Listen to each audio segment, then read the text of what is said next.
Hey, this is Mike Shank, and this is the At Speed podcast presented by Rocky Fork Company. And ladies and gentlemen, welcome back to another episode of At Speed podcast with Mike Shank, with yours truly, Tim May, kind of navigating things. And definitely that will be the case with this episode as we welcome in what I consider to be a legend in sports car racing. And if you ask him, I think Oswaldo Negri, Oz Negri, would agree with me that he is a legend, right, Oz?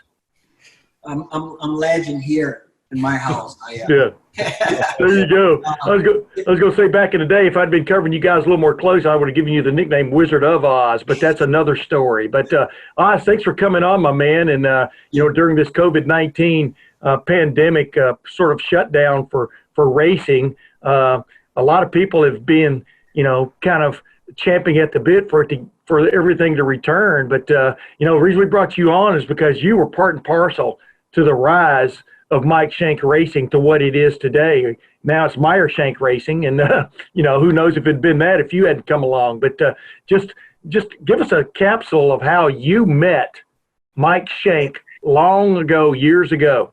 It's funny because you said you've been part of it, and I still feel part of it. I don't know. That's what I feel. I feel that. Yeah, although I'm not racing with Mike anymore, I when I watch the races and I see their success and what they're doing in IndyCar and IMSA, it's almost like I am there in spirit and pushing them and cheering for them, like it's part of my family. It's the best thing that have ever happened to my career. It was when I met Mike, and I'm so blessed to have had that time with Mike. When I came to the U.S., I was ready to shoot myself because obviously what I wanted is it was to have a shot in Formula One. And I thought, motor racing, it's gone for me and this and that. But little I know that it was just about to begin. And I tell you, man, I couldn't be happier and couldn't be more fulfilled with all those years I spent with Mike. Hey, before Mike comes in here, let's remind people, you're from Brazil. You came, as Mike said, you came over on the same boat with Helio Castroneves and Tony Kanaan and stuff. And I think you got a tryout with Steve Horn and the Tasman team long ago. He went with Kanaan and Helio Castroneves. They went on to fame and fortune, fortune, in IndyCar racing, et cetera.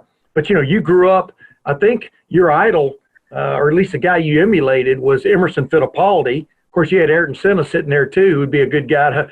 But how? Just catch people up on what the dream was then, and then we'll get into your hookup with Mike Shank as this thing goes along.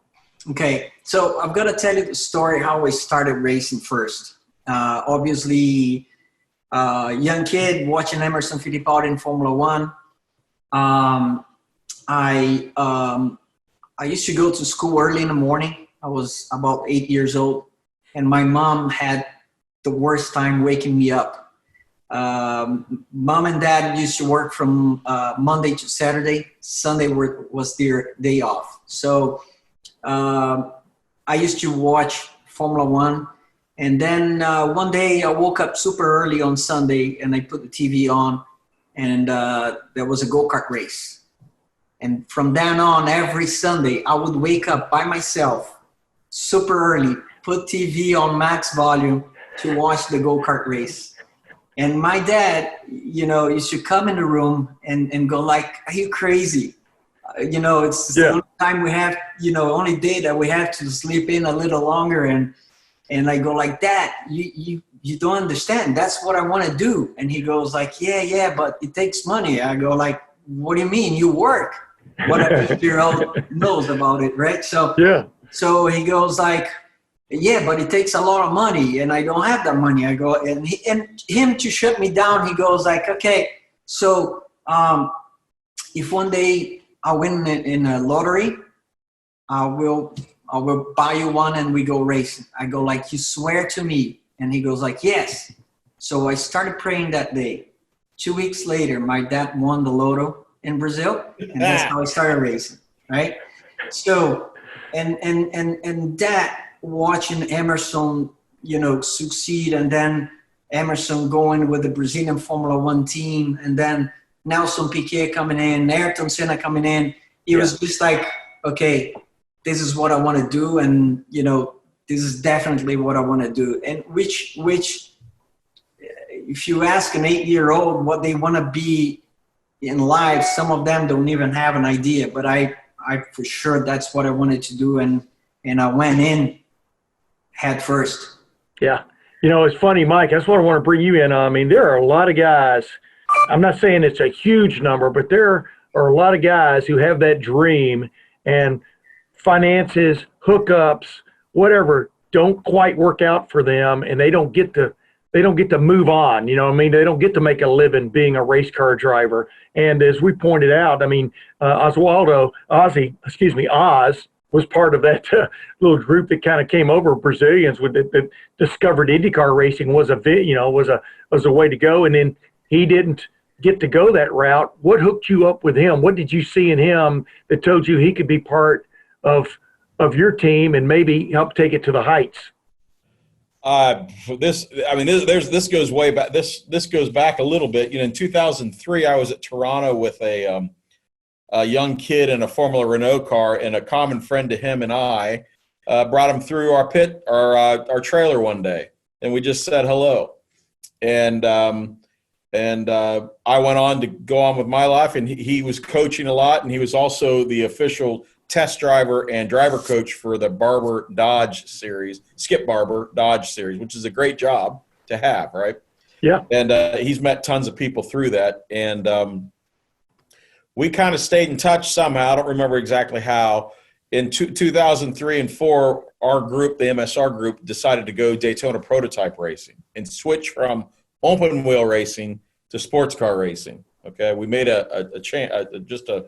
we needed to do something because we weren't getting where we wanted to be. Shake up. And Oz, part of the brilliance of Oz is not only can he drive, not only can he coach, but he understands people and relationships with people, and has the ability to make you feel like you're the only guy in the room when you talk to him all the time.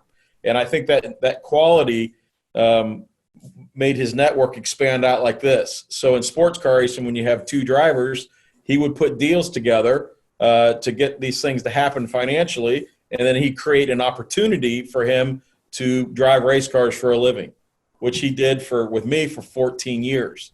And that's the brilliance of that. A million other people would have stopped a long time ago. He and I know 100 dead bodies laying on the side of the road. And here he is. He sits here today, still killing it, driving, coaching, staying in shape, go-karting still. And it all starts back at relationships. And recognizing, he and I sitting down and recognizing we have common ground on how we want to go race. It's not always perfect, but we know we want to treat each other well. We want to promise what we're going to do, and then we want to do that. And we never change our mind. Okay, Yeah. Even when the team was letting him down in the worst possible way, and there was numerous times, he never said, you know what, we're taking our toy and we're going over here, right? Mm-hmm. He stayed right with us. And that's the difference between him and 1,000 other kids that come up through the system. Oz, Mike just hit on something that's really huge, though. Like you said, you dreamed, you prayed for your dad to hit the lotto, and he won it, and boom, you're into racing. And then you find out as you get into it, you had to become a businessman yourself. You had to be able to network, et cetera, to make your dreams come true. Just how eye-opening was that, and how tough was that, and how frustrating at times was it? And then, finally, how rewarding was it? That was like 8 questions at once. So I had to get them in there, man. That's okay, but just you asking, it gives me chills because, sometimes, like, it's not every day that I remember or go back to what I did. But I remember my dad buying my first go-kart, and then, we talked, and he goes like, okay, so we do the first race and we see what it takes. And I go like, okay, this is going to be tough, but let's see where we go. And then obviously to run up front, you need money, you need finance to get the right equipment and everything, which we didn't have. So my only option was to win a race and be picked up by one of the manufacturers. So that was my goal. I got the first one. I was picked up by a manufacturer in Brazil, and I raced my entire go-kart career with them. I won 4 times the Brazilian championship and so on. So then after the go-kart, we're not thinking, at that time, we were not thinking about tomorrow. We were thinking only today, because if we do well today, tomorrow will come, right? Yeah. So I remember sitting with my dad, and we go like, how are we going to go car racing, Formula Ford? And he goes like, I don't know. And then one day in the morning, he wakes up and tells me, hey, what about if we sell mom's car? And I go like, man, she's going to be pissed. Yeah. And okay, let's do it. So we did it without telling her. And then we got back to home, and we had money, and we were going to start first few races without money because we could do that at that time. And I remember my mom telling my mom, hey, we sold your car. We were doing this.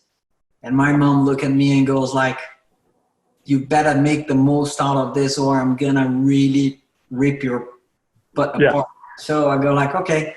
So I did the first 3 races, start doing well, got some sponsorship, and kept going and going. So, I mean, I can spend the whole day telling you stories like this, but that's how it was. Yeah. Even my first year with Mike, you know, I had an opportunity that someone wanted to go prototype racing, and they wanted to run with me. I had no money. And I was not getting paid or anything. But I knew, okay, it all worked in the past in every single class I did, even in British F3. So I'm going to give my all here, and we're going to do well. I had that feeling that Mike was my partner, because he wanted to win as bad as I wanted. And I go like, this is it, let's do it. So that was with Bert Frizzell. We did our first race, and guess what? We podiumed on our first race. So from then on, it's just like a sequence, right, Mike? You know, one after another. And, you know, so until, you know, we won our Daytona, we went to Le Mans, we won the Petit Le Mans. It was just like a dream come true time, to be honest, for any driver. Yeah. Well, you just summed up about 10 years there in one sentence. I mean, seriously, there was a fork in the road. I mean, you know, you and I talked before the show started, is that, you know, there was the Indy Lights race on that. I thought that was a great course they had. I don't know what you thought about the course there in the island there, Savannah River. I think it's Savannah River in Savannah. And you were sitting there primed to win that race, jumped a restart. But, you know, anybody could see the talent you had, you know, at that point. And yet there was a fork in the road later. You didn't get the IndyCar like maybe you wanted, or to Formula One like you wanted. Just tell me about what, you know, the hookup with Mike and in the prototype series. Was that just luck, do you think, or was that just, like you said, networking, like Mike pointed out, networking, having your name out there, people knowing what you were all about, and showing that when you were behind the wheel, you could be quite serious about it? Okay, it's a bit of everything. Okay. Yeah. I think if you are a good person, you are living in a vibe, on a frequency that you only attract people alike, right? Yeah. And I've been lucky this way, and I think that's what happened. I mean, I could have gone to, you know, different people, but you know, when I met Mike, I knew we were in sync, and I go like, this can be a good home, and we can make it a really, really beautiful, awesome, happy home. And that's what we did. That's what we did. We were hustling. I mean, almost every race. I mean, there's so many stories, man. But it's that's what I think it is more than anything else. Like I've learned in the past. I've done mistakes. One of the biggest mistakes I did is in F3 when I had an offer from Tom's Toyota to go to Japan and race F3 in Japan, and I decided to not do that and still stay in England, because I thought, okay, if I go to Japan, I'll never go to Formula One. I've got to be in England because that's how you go to Formula One. Yeah. Well, guess what? Jack Villeneuve replaced me in Japan. He went to Formula One and I didn't. So, but at the same time, my feeling inside it was I should go to Japan. But in my head, my objective was like, I've got to be in F1, so I'm going to go here. So I learned that, and then from then on, I was always going by my heart, my feeling, and that's how, we glued on each other. Forget your brain, let your gut and your heart make the call, right? I mean, that's kind of, yeah. Hey, Mike, what did you see about Oz that told, I mean, there are a lot of guys aspire, to drive prototypes. What did you see about him, past like you said, the relationships that you built with him that told you he was an above average to great driver? Well, the first thing you see, and I think Oz, I think the first place we were ever together was actually a little road course in Savannah that we tested our prototype at the very, I don't know when that was, Oz. The beginning of 2004, I guess it would have been. Yeah, I think it was the week before we raced. We did our first race in Homestead. We did a deal over here on this side. He brought Bert Fursell in and as a co-driver, and we said we're going to go test for one day and we're going to go race, and that was it. Okay. Yeah. So the minute we rolled out to this little road course in Savannah to test, you could see immediately right away that he was mega quick, mega fast, pushing it hard all the time. Could communicate with the engineers and mechanics really well. And also, by the way, coached up his teammate if they needed it as much as he could. So immediately he recognized, in order for me to be great, my teammates got to be great. Yeah. Because it doesn't work. And I saw that all in one day. I'm like, okay, we may have something here for sure, right? And we went down to that race and qualified third, I believe, and finished third. First time we were ever podiumed in prototype. It was our second race ever of prototype. We podiumed, and literally we were off to the races in there. So Oz and Bert, and by the way, there's been 4 or 5 key people in our lives that have put us where we are today, starting with the Fursell family, a guy named Paul Mears, who let me have Oz drive a couple times for us in 2005. And then when it really started hitting hard, Mark Patterson and then John Pugh toward the end there. These are the key people, to be fair, that Oswaldo put together, not me. Yeah. And I mean, once I got them, and then I really made sure we took care of them, but Oz put those deals together. And so on the outside, it looks like we have 2 guys coming to drive a car. But on this side of it, Oz and I worked the phone for weeks or months to make these deals happen. And by the way, we lived through the financial crisis of 2008 and 2009, and he and I both kept a job. And that's all because of relationships, I believe. Wow. Doing what we say we're going to do. The talent was easy to see, but what I knew I had something is the communication, the ability to help his teammate, right? And always say, Mike, hey, I think we need to do this or we need to do that. Or I'd say to Oz, what do you think? I don't know about this particular person or thing, or, bounce it off of him, see what he thinks. And you saw that early, Tim. Yeah. Oz, what as you look back on, like I said, you went through about 10 or 12 years of successful relationship with the Shank in one sentence a while ago. But what was the highlight? Was it Daytona? Was it the 50th anniversary race where you guys won and fulfilled the promise that y'all had shown for a while? What is the ultimate highlight of that relationship? It's funny because we have all those big races, but the highlight was the whole thing. Yeah. Obviously Daytona was big because we knock on the door many times. Anytime. We really we really, I really thought we should have won maybe another, yeah, 2 to 4 times. Yeah. But we led a bunch of them. And we finally won that race, and that was like, okay, man, it was such a sweet feeling. And the Petit Le Mans, the last race, was also awesome. I mean, I knew it was my last prototype race, and I remember I came out of the car and I gave the car to Olivier Plat with, I think, 34 seconds on the lead, and I felt like, okay, I've done what I had to do. Things that I miss now, for example, is to call the shop and call Dale and say, Dale, I had an idea, or one of those guys, and said, I've been thinking about this, and because at that time, I think that's all I did. I was sleeping, eating, breathing our race, and what we should do better to compete against Ganassi and Wayne and all those guys. Yeah. So and that was awesome, because everybody, like I said, everybody in the team was like in the same vibe. Everybody was in the same frequency, wanted this so bad.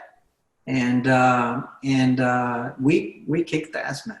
We did. A fellow who became one of your great friends, I do believe, is John Pugh, right? I mean, and to this day, still a great friend, right? Yes, very much. I've always wanted to know, though, and this isn't negative. I just want to, he was a gentleman driver, so to speak. I mean, Jim Truman, way back when. As a matter of fact, I think the award's named after him. That's right. I got to know extremely well. But did you ever think back of how many more races maybe y'all would have won or could have won if you'd had another pure professional driver with you, or did John Pugh, that whole relationship with John Pugh, make it worth the while? Because John Pugh was really good, as a gentleman driver. But go ahead. I mean, have you ever reflected back on that of wins that maybe could have come if you weren't with a gentleman driver, but were with a guy of equal footing as yourself? It was just amazing with John, and I wouldn't change anything. John, like Mike said, I knew that in order for us to do well, John had to do well. So first, I kind of assessed the weakness. So we went and we addressed that. We were working out like crazy. We were karting 2-3 times a week, and then I made him race go-karts, which he never did before. Wow. Yeah. And that all that it's dangerous, because you can get hurt, and then we can have nothing because he got hurt. Once he did, he got like a big crash and cut his leg, but John endured everything. And he did absolutely everything I asked of him. We were mountain biking. We were doing everything that would make him sharp, understand racecraft, and a lot more. So a guy like John that gave me and Shank all that and a lot more than any other professional driver could have given us. I promise you that. You agree with that too, right? Tim, the answer is never do we think that. Yeah. The answer to your question is never do we think that, because honestly, he and I were not meant to be in this world. We did not have the resource to do it. We were lucky. We were lucky to have John Pugh. We were lucky to have Mark Patterson, 2 incredibly competitive guys that gave us everything they could give us. Yeah. And I never look back at it that way. In fact, I look at it the other way. We literally wouldn't be here. You can see Oz lives in a nice condo there. I have a nice office. We worked our ass off for those guys, and we would not be where we're at today. It's the other way, actually, without those guys. Sure. So the reason I brought it up is because, a lot of people through the times have watched those kind of relationships and go, what could have been, and I knew what the answer was going to be. I just wanted to see what you guys would say because, as you said, John John Pugh gave his, he gave his all, for you guys, and nothing can replace that chemistry that you get, right, Oz, with a team like this. I mean, I would think that's why you're smiling right now, because you're thinking about how y'all didn't win every race, but y'all won races. Y'all won the 50th Daytona 24-hour. You've got that Rolex. I don't know what you're wearing right now, but you got that Rolex, on your arm, so to speak. And I would think that's the most, like you said, you look back on it, that is the highlight, was just the relationships. Big time. And it extended not only on track, but off track also. So yeah. That was the bonus of it. When you and Mike parted ways, what was that, after the 2017 season? Do I have that right? Yeah. Was that tough? I mean, what do you remember about that, Oz? Well, I remember that I was thinking about maybe, kind of slowing down and doing it a little bit different. I had a lot of pressure all those years, and I felt that 2017 was to be honest, was the one that we had the biggest pressure, because the team went to a different car, like not a prototype, a GT, which we were all learning, and we had to learn very fast, and we had to develop it fast, and we had to deliver, and so on and on and on. So, at one point I thought, I can't hold Shank. I can't hold them down. I think they need someone that can take the pressure from now on. And I'm pretty sure Mike felt the same way. And that's when I go like, okay, so let's enjoy life and so on. And the funny thing is that, it was like 4 or 5 months, maybe 6 months, I don't even remember, that I was kind of quiet and everything. And someone called me and go like, hey, I need you to come and race with me because of all that, what Shank said. And I kind of thought, okay, should I do it? And why? Because I had all my history with Shank, and I go like, I don't think anything can be as good or anywhere close to it, you know? Yeah. So, and all the drivers with my experience and so on at that time, they were already all taken. So this guy offered me something that I go like, man, I cannot say no. I've got to go. Yeah. and that's what I've been doing. I've been racing something else, a different car, and enjoying myself, to be honest. I've been racing for myself. And for my co-driver Francesco, which is a great guy, by the way, and I've been enjoying it, in a different way. It's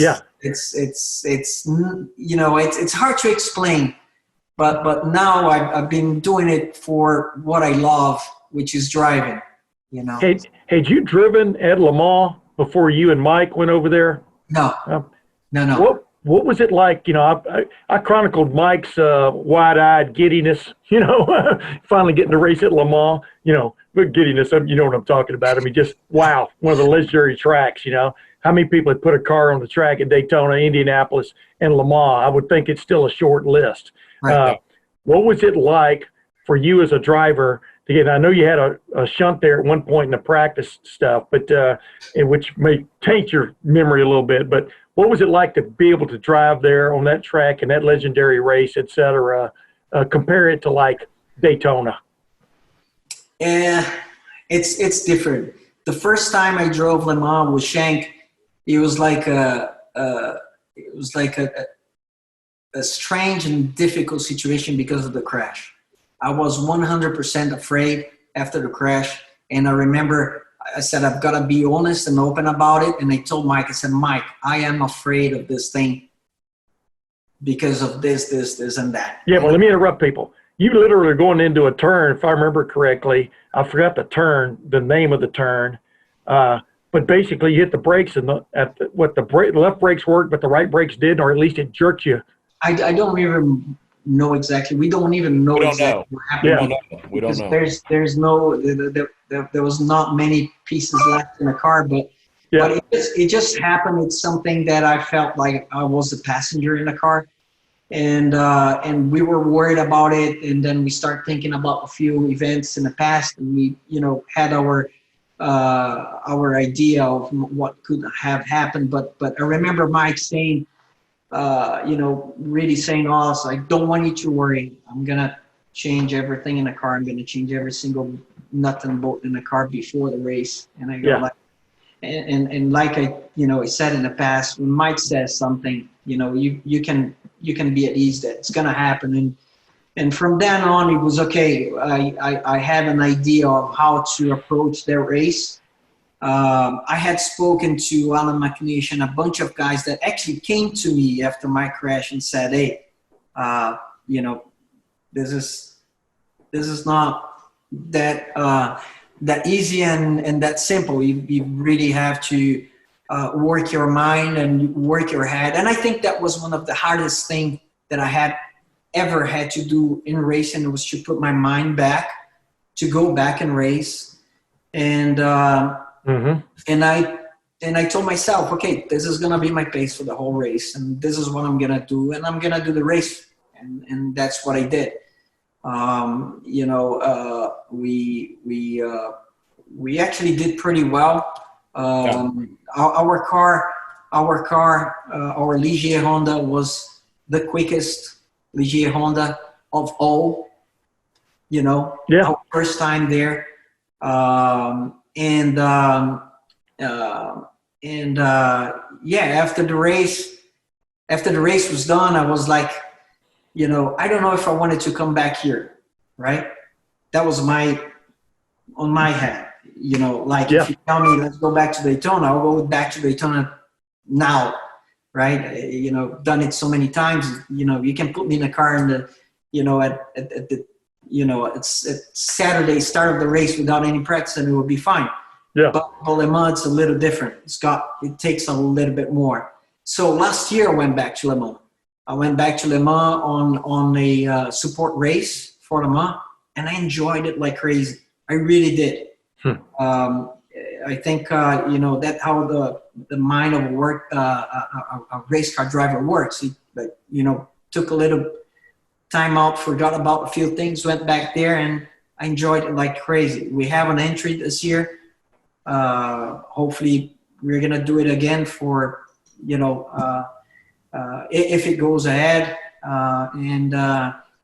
But yeah, I mean, I also remember, like on my last stint, I'm doing the last few laps and driving and thinking, shit, I'm at Le Mans and those might be my last few laps. As I thought about it, Mike came on the radio and said, "Dude, I need you to do a favor for me." I go like, "What?" "You need to do another stint." That's tough. I go like, "Yeah, okay, no problem. Let's do it." Yeah, I heard your wife was real fired up about that, right? She was. What we did is she knew more or less what time I would come back in the pit, so she would meet me there and help me, with everything. Yeah. Me and Van Thorn did a lot of the race. So she asked our crew chief, Justin, she goes like, when is he coming in? And Justin told her, it goes like, he's coming in like in 2 laps, but he's going to go back out again. And she goes like, "Well, he's not. He's tired. He told me he's tired." And then Mike had asked me before on the radio. And then just on the last lap before I pit in, I remember Mike coming in the radio and go like, "Os, are you really okay? Is it okay? Are you okay to do one more stint?" I go like, "Mike, yes, I am. I've been working out for it, so it's all good." Yeah. I remember I came out of the car and she goes like, "You never, ever do that again." And obviously we did. We did Daytona the following year. I think I did a stint of 3 hours and 40 something minutes. Wow. Yeah. So, Dude, that's crazy. I want to ask you though, can you imagine as you looked at it now, that Mulsanne straight being no kinks? I mean, Al Hobart, I talked to him about that a bunch way back when, driving that thing when there were no kinks. What would that have been? Have you ever thought about that, Oz, about what that would be like in modern car going down through there? It's crazy to think about it. I mean, I have a very small idea what it is to drive a prototype without power steering, which me and Mike, we did it on our first few races. Our car didn't have power steering.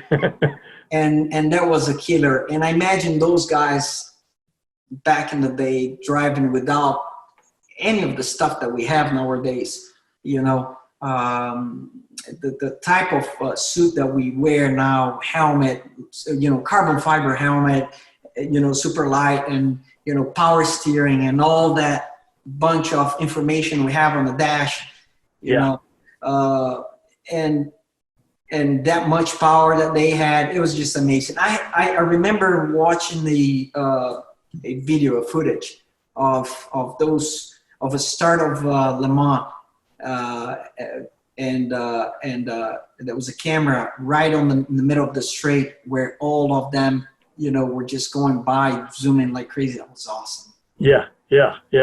Hey, Mike, what did he tell you about Oz when he had the trepidations there after the shunt at the inexplicable sort of like whatever happened here crash, and but he got back in the car and he raced? I don't know, are there moments during a run with a driver when you really understand what he's all about and appreciate what he brings in the sense of not just speed and stuff, but just pure guts? Well, the single worst thing you can do is not have an explanation for a really good driver of why something happened. Yeah. If we can't explain something, that puts a lot of us in tailspins. And in this particular case, we didn't have anything great to tell him. And I can promise you, there are times I've gone to Oz and I say, Oz, you know, we left a bolt out or something was loose. And he can, in his brain, he's like, okay, he can put it, I understand, you don't do it all the time. It happens, and it's done, and he's moved on. But when you don't have resolution and closure on something like this kind of accident, by the way, which was big, it messes with your head. And he's in territory that is unfamiliar with Le Mans. Le Mans is probably the hardest track in the world to learn and really know. Okay, it's 8 miles long, right? Yeah. And so we double whammied right off the bat. And but it just talks. You know, he did his fastest laps in the race right at the end. He was learning the whole entire time. Right. He came back stronger than ever. I knew he was nervous.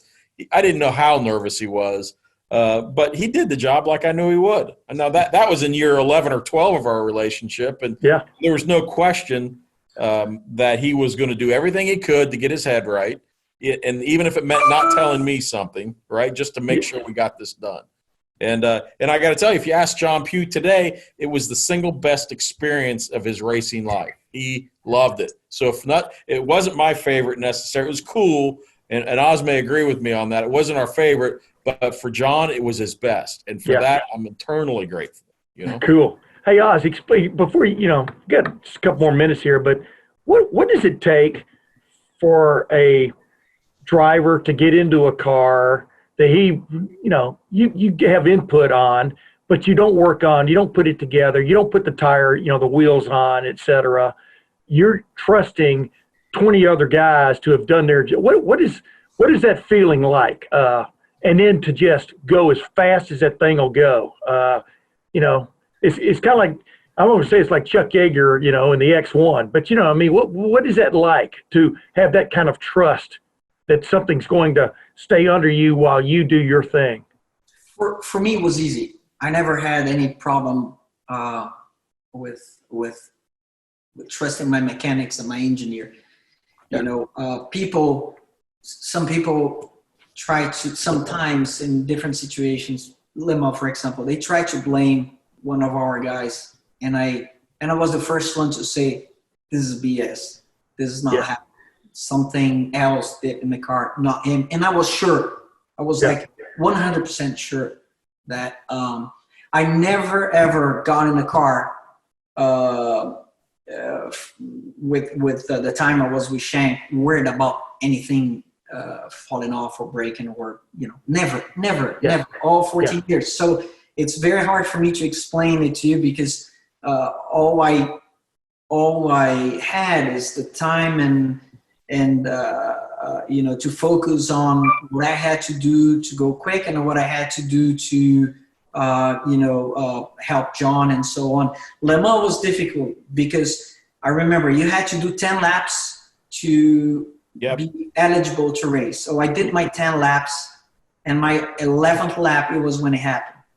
So, and when we went back there on the race weekend, I think I probably did another 3 laps and it was really, really raining before the race. So to me, it was like, I've got to start with this like fresh again, from the get-go and so on. But we had a plan. The plan was done. The plan was, executed, and we finished the race, and that's in the books for me and Shank's story. Yeah. If you had to sum up Michael Shank Racing, now Meyer Shank Racing, with one word about its approach, is it quality? I mean, what is a word or words you would use about that race team? And you were so much an integral part of taking it to the heights. But what is it that just prevailed throughout that thing, that relationship? It's hard to do it in one word. I know. I tell you what, I feel like I want to cry now, because it's. Well, that's okay. I can be Barbara Walters. You can go ahead and cry, man. Because it's much bigger than one word. It's like the love I have for my wife. You can't measure it, Yeah. It's something that it like I said in the beginning, I'm so blessed that I had this time with Mike, and I wouldn't change it for nothing. But when you first met Mike, was there something in his eye, the way he looked at you, the way he talked to you? Go ahead. He had the blonde hair. Always.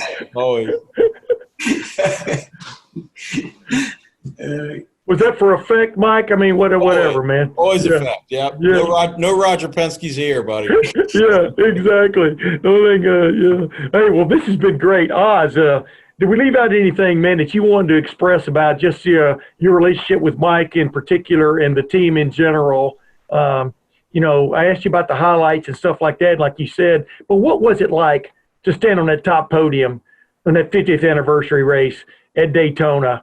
That's a race a lot of people wanted to win, obviously. Yeah, but, and like I said, it was so crazy because we knocked on the door so many times. Yeah. So many times. And since our first try,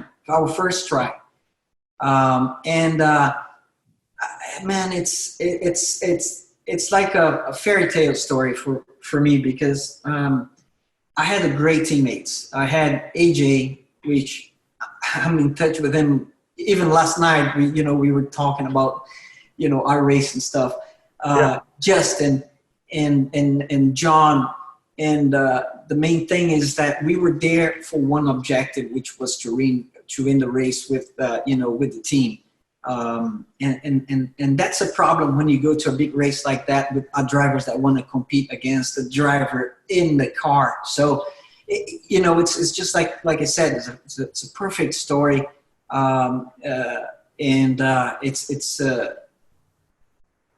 It's something that it's a relationship that we built in the racetrack and outside of the racetrack. So it's a complete thing. I wish the young drivers and the drivers that are there now could experience just a little bit of that I did. So it really meant a lot and means a lot to me. My watch, I don't wear it. It's my trophy, and it's kept safe. So sometimes I take a look at it, and there's a picture that sums it on of all when we are all in the podium, and all of us, we have the watch box open, and we are all looking like this, and John is like this. It's so funny. It was so cool. It says it all. As I was saying, there's some things money can't buy. You got to go win them, right? That's it. That's right. Hey, Mike, real quick before we go here, what just a summation? I know you're sitting here listening to Oz. You've always got a smile on your face most of the time and stuff. Yeah. But what is it that you just remember most about him and your relationship? Well, it's just loyalty. Just take everything else away. It's just absolute, would do whatever he could to make sure this business, as it sits today, survived. That always trumped everything else, which it speaks to a lot, because it's really about racing. No, it's not. It's really about relationships and loyalty, and a million different people would have left a long time ago. And when he was peaking and having people talk to him about doing other things, he stayed the course. And when we were at our lowest, he brought us up. And that's stuff you can't buy, and you can't and it's not bullshit. It's legitimate what happened. And I'm grateful. And it was a tough day, let me tell you, at the end of 17. But you know what? You could even argue he's thriving even more today. His family's healthy, and he's got a great life in Miami, and still knee deep in the racing business as it should be. Yeah, man, I only got goosebumps about 5 or 6 times during this whole interview, because I really enjoyed this, because, especially about getting back in that car at Le Mans. I mean, that's what separates the greats from the almosts. And Oz, man, thank you for joining us. This has been a wonderful conversation. You agree, Mike? Absolutely. Really appreciate it, Bud. Thank you. I appreciate you guys talking to me and listening to me. That's good. Well, we enjoyed it. Ladies and gentlemen, another At Speed podcast with Mike Shank, with yours truly, Tim May, doing some navigating. And we'll be back with another interesting character from the Mike Shank Racing past on our next episode. Until then, thank you for watching, and thank you for listening.